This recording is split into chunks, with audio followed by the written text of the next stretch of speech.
Hello everyone, this is the commentary version for my Willow Pass attempt with the Axial Capra 4-wheel steer. It's my Capra, this is the line that I'm running and it's part of my rock garden, and I usually run 3 lines here. There's a central one, that's number 1, and then there's number 2 and 3 that are on the sides. They're equally fun. It's challenging, but it should be done, and my Axial Capra, it's kind of my test, my reference rig. It's got an 1800 kV outrunner with an AM32 ESC that I've built, and it's got Voodoo Ottsix KLR MTX tires. I love them. There's hair buns in those tires. There's no actual foam. And the wheels are Injora. The shocks, you can see them, they're Desert Lizards. I've set them for full droop in the front and medium droop in the rear, so that the stance is kind of like pushing down on the front. There's mild overdrive. There's actually underdrive in the rear. I like to underdrive my rigs rather than overdrive them. And you see how poised this whole thing is. We're just gonna enjoy these lines. If you haven't watched the ASMR version, in which I'm completely not talking, shutting up, this is real nice. So first attempt, completely cool, just, you know, blazing through it. I'm just bottoming out a little bit on the skid here because I wasn't paying attention. So it's mostly driver error when I make mistakes on this rig, and I like the fact that on my rear wheel steer, you know, Capra, I try and avoid as much as I can to abuse of the rear wheel steer, because it's just, the rear steer is, it's nice, but it can overcomplicate things if you just, at least I try and use it from the get-go. So I try and keep it, you know, just front steer, and when I'm in trouble, I just try and get there. So look at that thing, just barely going under. This is a nice and difficult part to take the second line, because you have to kind of grab onto that front driver's side, but you see how it's kind of pushing me to the left. Now I'm kind of stable there, but I'm trying to find a gripping point. There we go. Now you cannot, as you know, it's very hard to convey the steepness, you know, or the angle of this cliff. Now, because of that left rock that my driver side tire is on, we are almost vertical. I guarantee you that this is kind of pushing the limit of it, and nothing is jumping on. So I'm trying to get to the right. You see, to hook on there, and it's just, it doesn't surrender. It just gave everything into it, and now we are at the next step.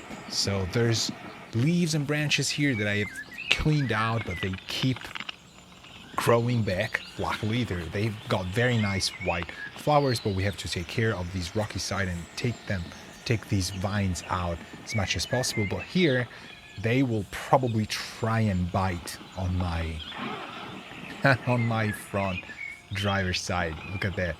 So it's not, see, and I've lost everything here, and I've gone back to the first part. I love my rock garden for the many lines it provides me with, but I gotta be honest with you, some lines are extremely hard. I am maybe not that good as a crawler driver for sure. So I went back there.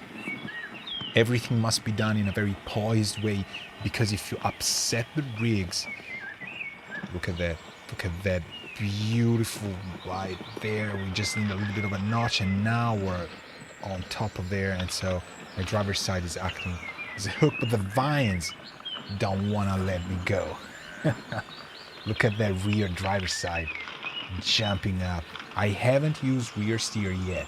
Okay, so the tires are completely there. I have switches on my radio link. I can crab walk, I can do a reverse rear steer, or I can just manually adjust the angle, which I find very, very nice. So look at that beautiful day that was. It's kind of a like late afternoon, and off we go. So the second line I was able to do it, showing off there.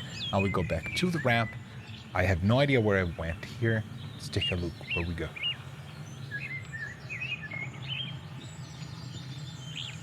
All right. approach, I jump into that pit.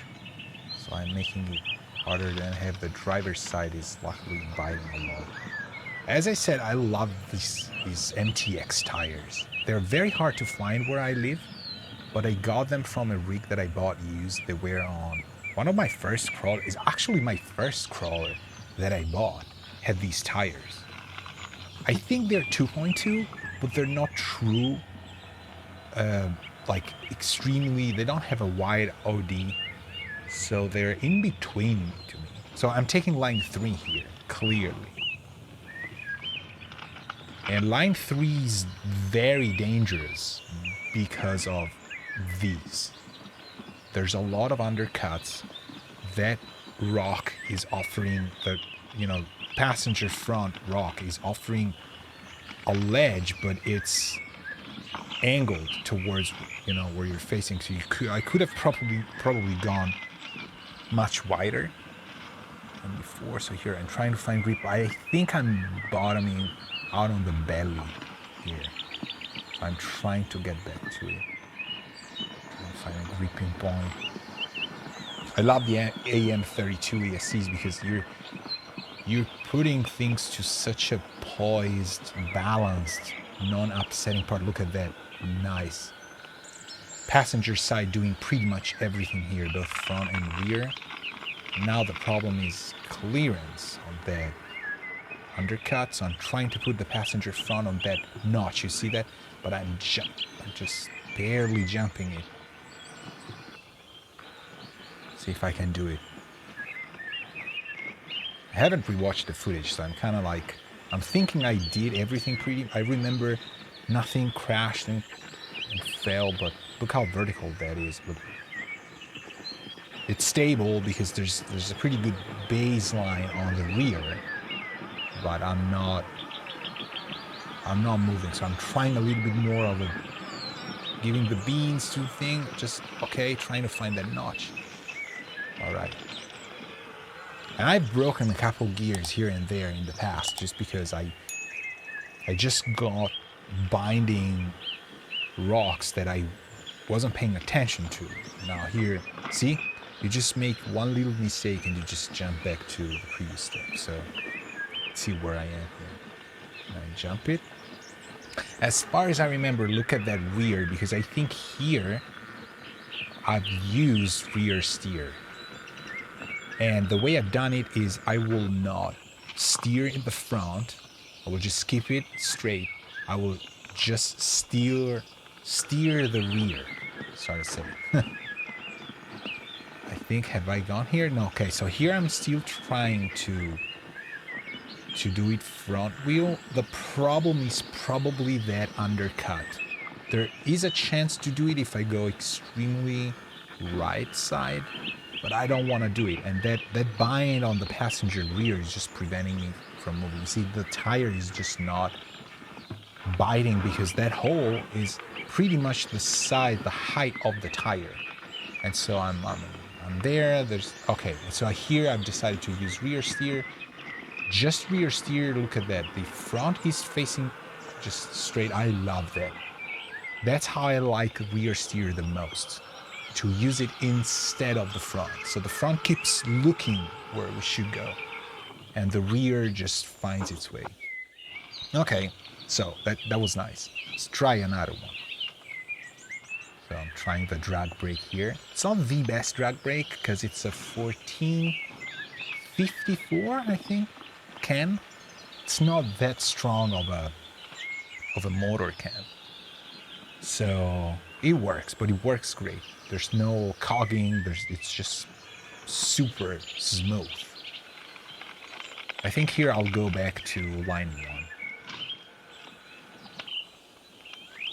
Trying to hook that front driver. Okay. Let's see that.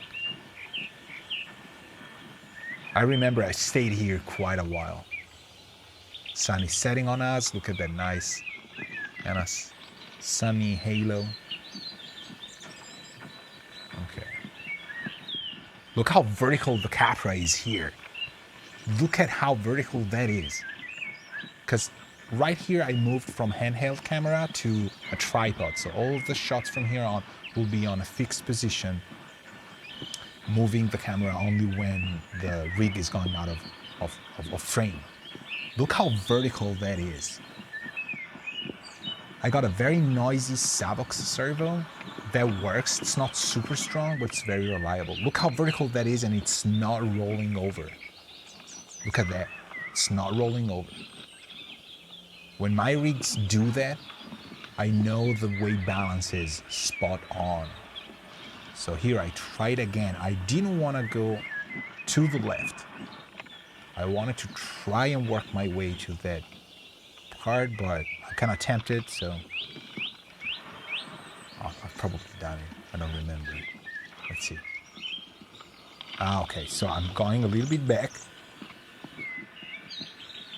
Try and see if I can notch myself into that part. Now biting that corner, just trying to find the grooves, you see?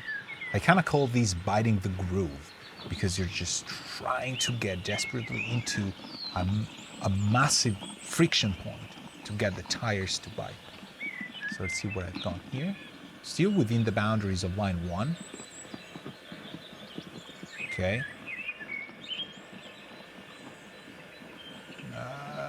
You can see that it wants it, right? It's getting there. Okay. This is where you don't want to alter your throttle point. You just want to see where things are going, because if you stop, you just lose it. The momentum on very slow rigs is really, really important. And you see the rear servo? That's just the stock axial one. And it's still working. I'll keep using it until it breaks. The Savox that I have is really noisy, likes to sing a lot, you know that, right? But it's good, it works. It's not super powerful. Sometimes I get into binds that I can't really get out of, but I like it for the Capra. So here I'm hoping to kind of convey the situation of this thing, right? We're vertical in some spots, but you see, it's not an impossible line. With comp crawlers like class 2s and 3s, probably you can slay this line. And I think an MOA will destroy most of it. But my Capra is, I consider it, as I said, a baseline reference rig. Because if the Capra can do it, there's still a chance, I can tell from how it does it, that there's a chance that my scale trail trucks will also be able to do it, because I usually like to tune the scale trucks for a lot of performance, using, however, the foundations. I don't like to get fancy like for wheel steer and that stuff, but I like to get the foundations right. So look at how it's climbing there. So cool, but it's not done yet. Willow Pass can punish you if your tires end up in weird situations. So here it's pretty much done. We're back to garden level. There we go. Goodbye. Done. I think there's more. Is there one more line? Oh no, probably not. So thank you very much for watching. I hope you enjoyed this video. See you next time.